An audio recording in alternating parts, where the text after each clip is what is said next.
High School. So if you could, go ahead and get to it. So this presentation that I'm going to be presenting to you guys, this is the breakdown. I will be looking at, some data, some findings, some follow-up actions, as I discussed with people here at Douglas County High School. Awesome. Keep going. All right, so based on one of the initial meetings that I had at the beginning of the school year with the MTSS team, we sat down and we looked at the last 3 years of data as far as our ELCs, and we found that there was a major need for an improvement in algebra ELC. And so with that, I decided that I was, making my business to kind of jump in with the algebra algebra foundations of algebra PLC, and try to work with them to try some things so that we can see if we can make some type of improvements. So when I was looking at that data with the MTSS team, for those who do not know, we do have a team here where we sit and we look at tier 2 and tier 3 students, and we basically design interventions for them. You might have had a situation where Ms. Pearson has pulled kids from one of your blocks and they have worked in her classroom during her planning time on interventions so that we can try to recover some of those skills. So through that meeting, what we were able to come up with was what standards aligned and evidence-based supports can be implemented at Douglas County High School to increase proficiency on the algebra ELC. Now, when designing this question, we wanted our question to align with Douglas County School System strategic plan. And so when you look at that plan, goal 1 is for teaching and learning. And there's 3 parts to that particular goal for Douglas County, and that is objective 1, we're going to try to increase academic achievement. The second one is to provide streamlined access to instructional resources and information for teachers, and to implement a balanced comprehensive assessment system. And so anytime you look at action research, you kind of want to take in consideration the teacher impact and the student impact. And when you say impact, it could be negative in nature or positive in nature. Now, myself as a math teacher, I've always followed this rule. If you cannot pass algebra, it's going to be hard for you to graduate. And so what I did was I found this statement or quote from Bill Gates that says algebra is one of the most important indicators of the student's future success. Students who pass algebra 1 by the end of 9th grade open the doors to advanced STEM courses, AP classes, and are more likely to enroll in college, graduate with a bachelor's degree, and go on to a well-paid, in-demand career. And I truly believe that. That's what I've always preached in every math class that I taught from 4th grade to 6th grade. The educator impact, while some can be negative in nature, some can be positive in nature, what we have here is that teaching students who begin at different starting points can sometimes be challenging for teachers. When a kid comes into your classroom and you're presented with trying to teach them 9th grade standards and they're starting at 4th grade, 5th grade, and 6th grade, it is hard to get them all across the finish line when they're starting at different points. All right, low achieving students are capable of mastering rigorous content. That rigorous content and more instructional time can lead to success. So the more we put into it, the more we will get out of it. All right? All right, so throughout this process, I didn't want to just talk what I thought I knew. I decided to basically look at some articles to kind of design a plan that would be beneficial for us here at Douglas County High School. So I dove into some literature. All right, Mr. Austin. All right, so the first lit review that I kind of focused on was the effects of Tier 2 mathematics interventions for students with mathematical difficulties. And this was a meta-analysis. And for those who don't know what that means, that's basically where you have a study or a whole bunch of studies that revolve around the same content. All right? And the key finding from this particular article was to increase math achievement of students with math disabilities, you had to implement RTI or MTSS. You have to have some type of intervention system if you want to improve upon their goals and skills. And the way it links to how we could implement it here at Douglas County, we can start by creating small groups of 2 or 3 students to improve their mathematical performance. Basically looking at the data to say, who needs what and how can we serve the most kids with the same skills at the same times. Incorporate technical problem solving and critical thinking skills, which is helpful for post-secondary education. And we can provide students with learning opportunities beyond the traditional classroom setting. Too many times are we giving them problems that have no real world connection. So by being intentional with the RTI process or the MTSS process, we can start designing interventions that link to the real world. My second lit review kind of delved a little bit, well, kind of took a step back and looked at the big picture of Tier 2. And from this particular article, what you need to know about utilizing Tier 2, it basically was an overall breakdown of what Tier 2 means. Tier 2 is supplemental to Tier 1. It is not to replace, it is in addition to. The instruction and intervention should be high quality and research based.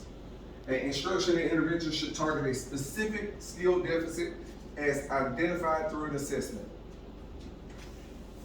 And the way we can kind of put that in place is through our PLC collaboration. We can determine students with similar skill needs, and we can create those intervention groups based on what when we come together in our PLCs. My third lit review was about effective reteaching. The best way to fill a gap for a student is to re-deliver information. Nothing beats it. All right? So reteaching is when a teacher provides support for students who did not learn the content from the initial opportunity. And that's regardless of whatever the case is, due to absences, behaviors, anything. If you can provide reteaching to a student, that is the best intervention you can give them that will fill a gap for them. All right? The key findings from this was that reteaching is another opportunity for students to learn those concepts and skills.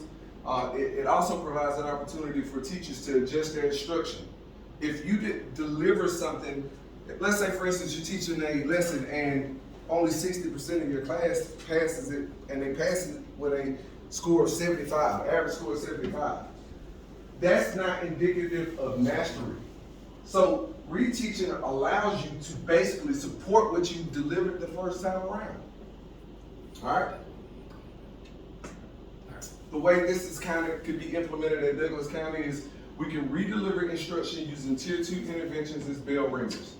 This will allow us to present information in small segments and also regularly check for comprehension. All right, and my last one, because what I'm really trying to do is, let's say, top down, build a pyramid, and you'll see it in a second. But my last lit review was for bell ringers. Bell ringers for improved retention and engagement. This article defined bell ringers, the processing of information, and how to design those bell ringers. And so from this particular piece of literature, it basically talked about the RAS system of the brain and how it impacts how much instruction the student can kind of filter out. And this, coming from this, I got that brain-based research can determine the best bell ringers to use. And the way we can do that or implement it here at Douglas County is by using bell ringers to review, revisit, practice, and assess skills and concepts that were previously taught.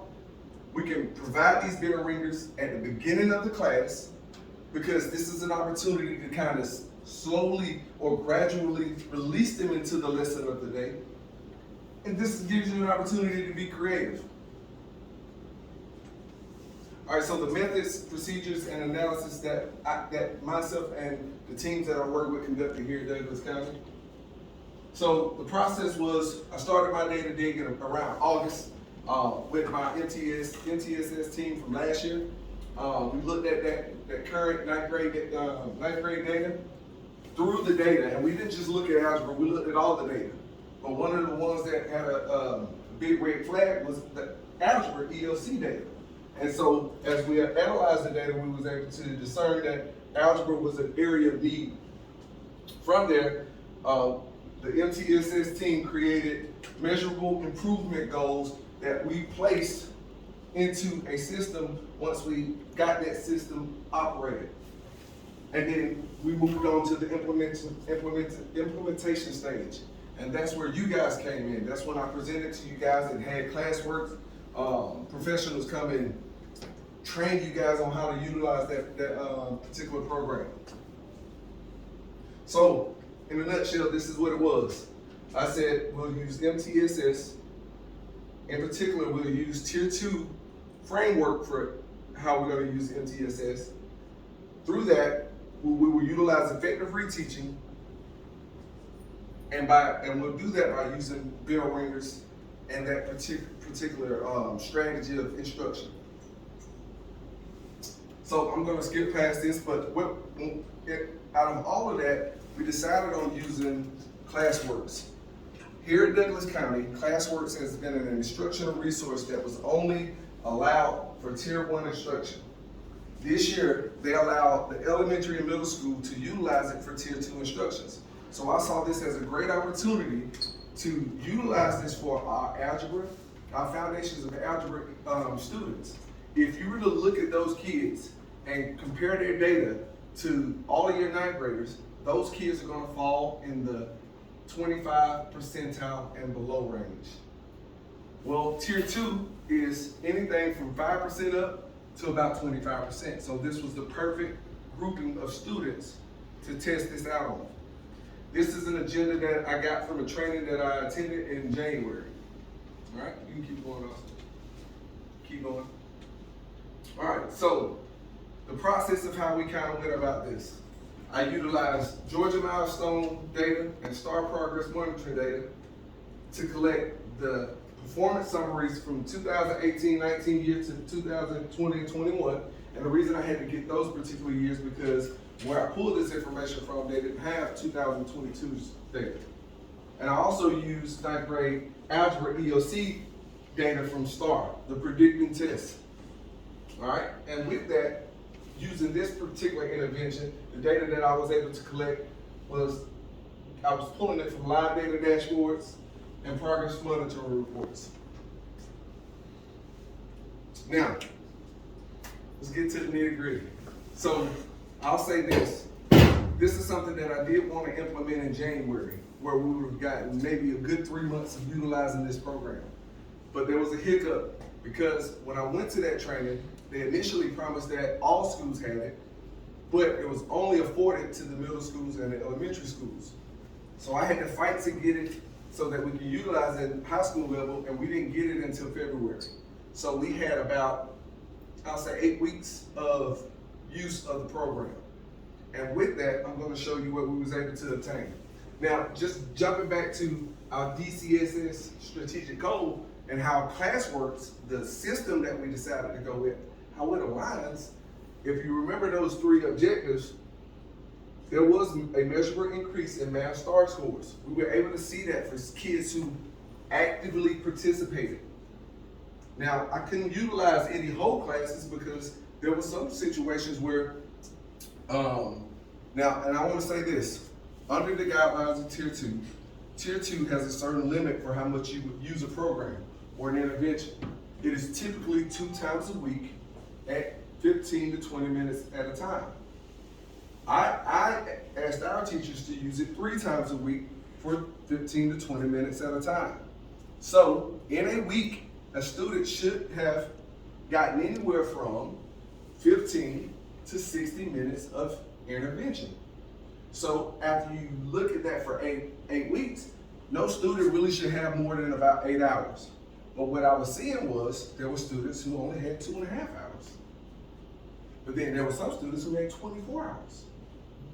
So with that being said, there is a measurable increase in their math STAR score for students who actively participated.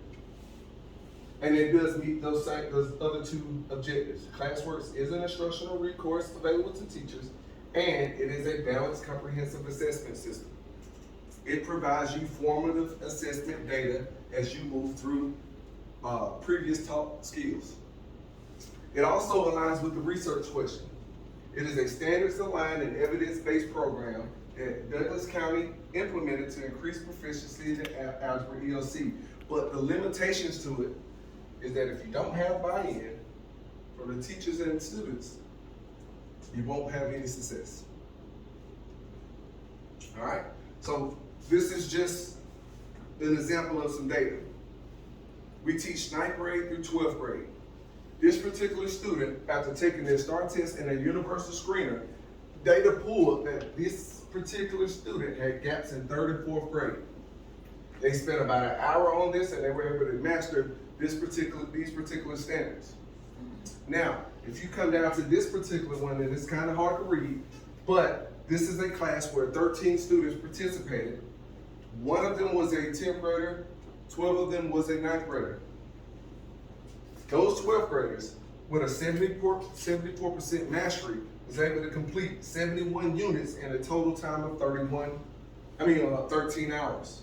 This is showing that this is providing students with skills and concepts that they have missed, and it is allowing them to close those gaps.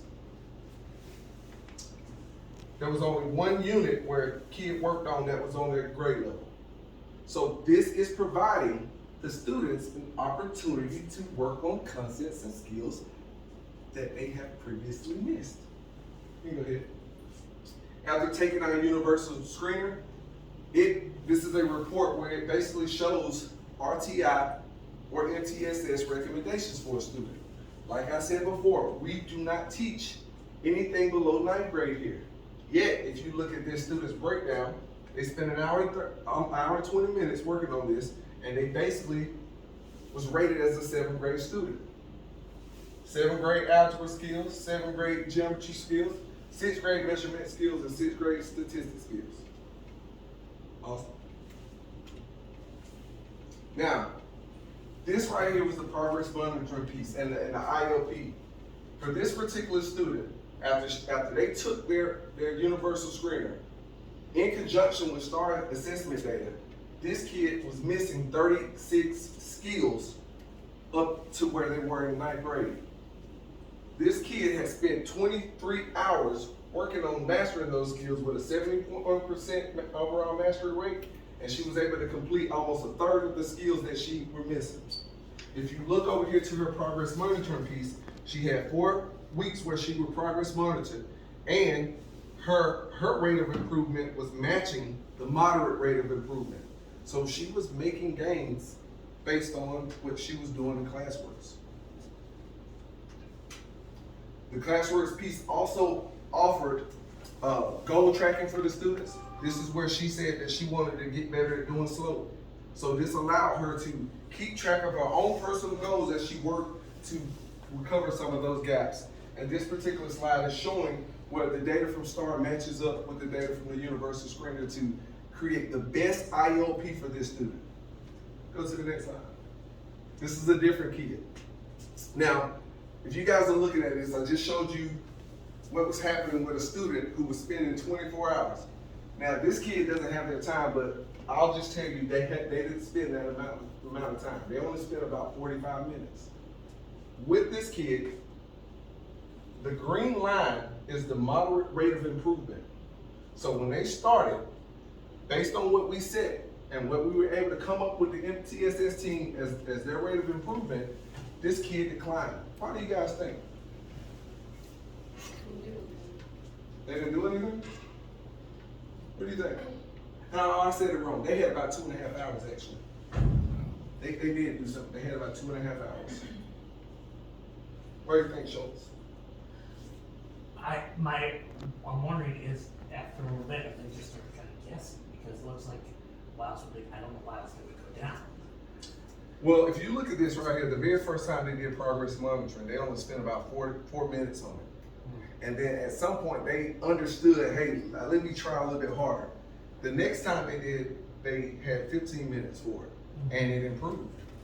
But we had spring break, and then they came back, and they spent 4 minutes again, which was not a good representation of what this student was doing. Yeah. All right, go to the next slide. Now let's look at this particular situation. And I think this is that same kid. This is 2.5 hours. They had 63 skills that the program said they needed to work on. 90%, now they started off in 5th and 7th grade. That was where their gaps were. You have 15 minutes, 4 minutes, 5 minutes, 2 minutes, 2 minutes, 7 minutes, not even a minute, and then 24 minutes. And as you look at this from blue to red to yellow to red, that means they're declining. Why do you think? What can you discern from this particular picture? What do you think? He's declining, or she, because that you're not putting the time in. Mm-hmm. But there's another piece to it. Some of ours was open now, and once it started getting harder, they started asking questions, they would click out and then go to the next skill. Mm-hmm. But how do we keep that from happening? The program it only works if the monitoring piece is perfected. As a teacher, when I see that this is 54 seconds, 2 minutes, 6 minutes, not even a minute, I should be going back in and reassigning, or I should come to them and redeliver. Because something has scared them away. They started off doing the right thing. When I look at this, that tells me that they either can't do it, or they decided not to do it. But I don't believe they didn't want to do it, because they kept opening up new lessons, which means that they were involved and engaged in doing it, but the monitoring piece was not on point. To the next slide. This is another student. This is what was set by us. This is what they actually did. And so although it dips, this student is still making adequate progress. Their first one, 9 minutes, 8 minutes and 24 seconds, 25 minutes, and then 11 minutes. What can you discern from that?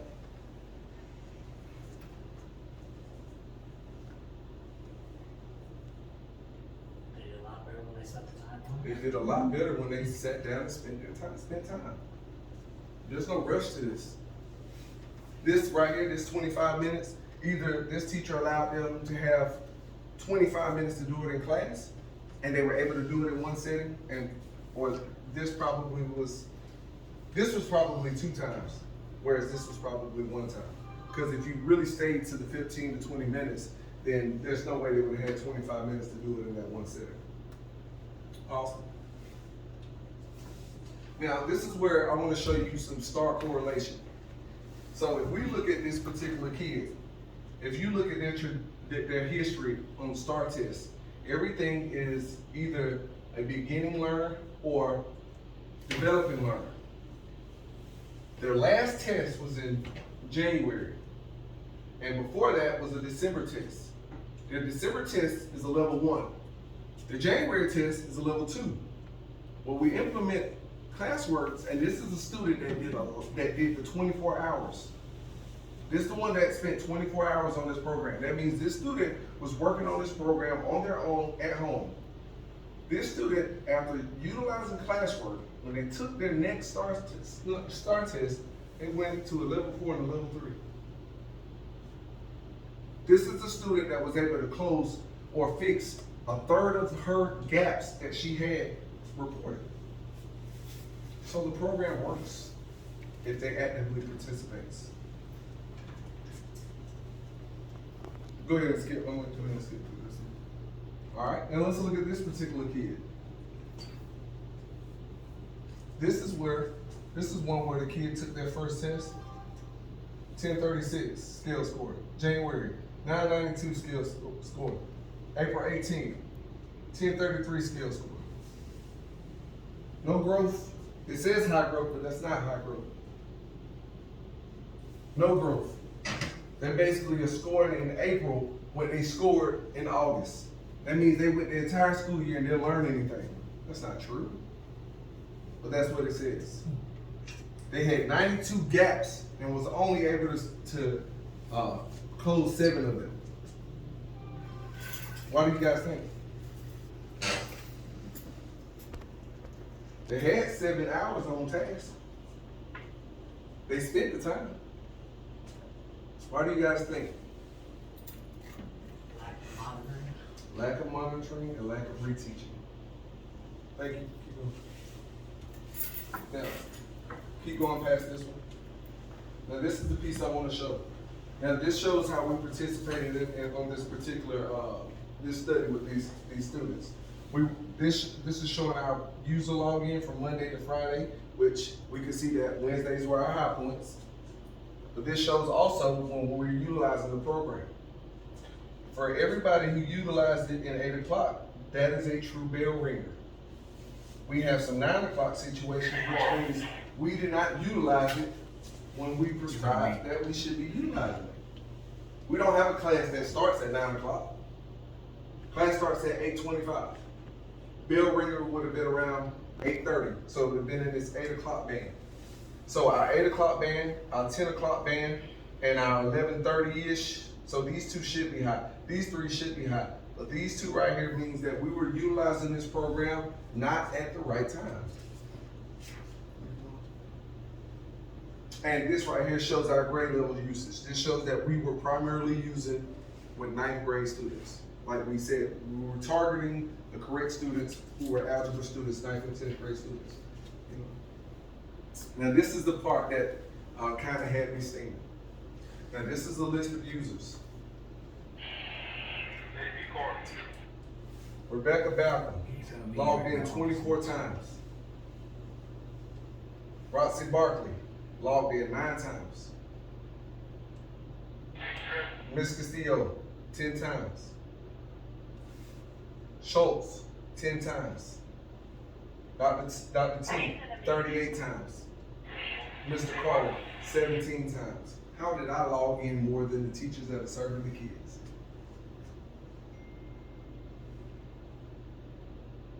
That's the confusing piece.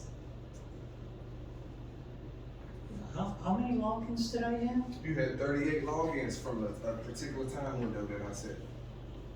That means, and that's appropriate, because the way the program works and the way you monitor students when you use ClassWorks is that when they log in, you log in. And there's some times where you're gonna log in when they're not logging in because you wanna look at data and reassign things. But there's a monitoring piece to this. The trainings, that's why we provided those trainings so that you would know that you have to monitor it. This program is only gonna be as good as the people that are participating in it. You go ahead. Okay. Keep going. Okay. So follow-up recommendations. So just to recap, intervention. We're gonna create an action plan based on measurable results. We're gonna intervene with our foundations of algebra students, and that implementation piece will be ClassWorks. Austin. And so the follow-up, we can close Tier 2 algebra ELC learning gaps by increasing grade level algebra proficiency. But in order to do so, we have to maintain buy-in from all stakeholders. From the district, we have to continue using ClassWorks. Administrators, it needs to be part of the school improvement plan. Teachers, you have to implement, you have to redeliver instruction, and you have to monitor. And you have to have the classroom management so that you are actively having your kids participate. From there, through our PLCs, we will be able to review performance data and outcomes, modify strategic priorities, and create yearly action plans and timelines. And then we can move on to full-scale implementation by looking at other grade levels and other disciplines. Doing it for reading and literature. You guys have any questions? That's it?